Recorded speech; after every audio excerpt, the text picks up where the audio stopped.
Hey guys, how's it going? It's me, Yoko from Japan. Welcome back to my channel. So, it's time for random news in English. And it's my third time to take up the Japan-North Korea summit meeting. So, check out my previous videos if you haven't. So, as you know, North Korea admitted that they had abducted Japanese citizens and apologized at the Japan-North Korea summit meeting in Pyongyang on September 17th, 2002. North Korea told Japan that 5 of the abductees are alive. And as I said before, they lied about the 8 of them being dead, adding that the rest weren't abducted by North Korea. But in this video, let me talk about the 5 abductees. A month after the summit meeting, on October 15th, the 5 Japanese abductees finally got to return to Japan. We Japanese can never forget the footage of those 5 abductees walking down the air stairs, as it was very, very moving for us. However, there was a problem again. To our surprise, at first, the return of the 5 abductees was set to be a temporary return for 2 weeks.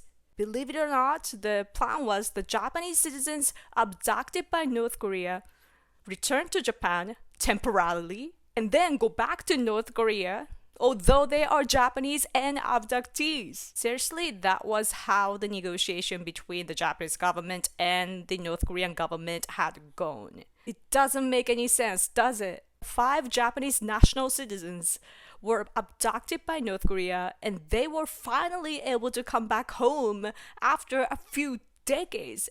And why do they have to go to North Korea again? Would you rescue someone that was kidnapped just so you could give the person back to the criminal?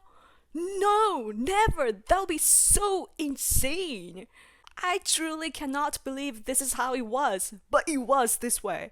However, the Japanese Foreign Ministry had discussed these crazy, outrageous things with North Korea. And of course, this became a huge problem in Japan. And who played a significant role here is Shinzo Abe.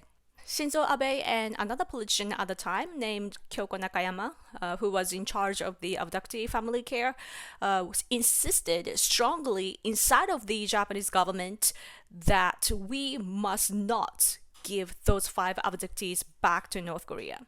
And the Japanese Foreign Ministry, on the other hand, insisted that we should give them back to North Korea.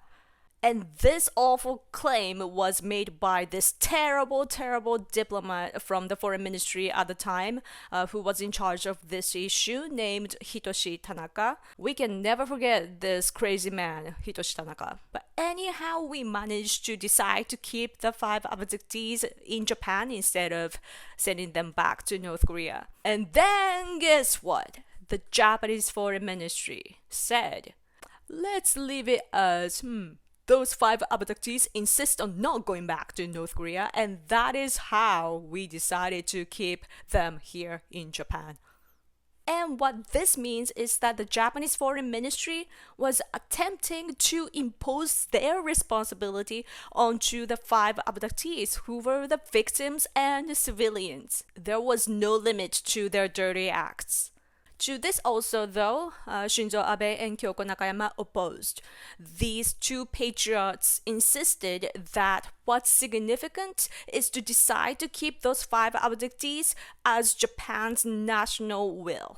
They appealed by using the expression Japan's national will, which was barely used in the post-war Japan back in those days, and that will was realized. Even now, when we think about it, the Japanese Foreign Ministry was out of hand, but Shinzo Abe's work, though, played a big role like this even 20 years ago from now when he was young, long before he became our prime minister. Shinzo Abe was truly a great statesman. Next week on the 27th, we are having his state funeral. Shinzo Abe left big achievements, and what that means simultaneously is that there are still a lot of his enemies active today, even after he's gone. Today, his enemies openly and publicly opposed to Abe's state funeral, and they're even planning on protesting outside of the funeral place.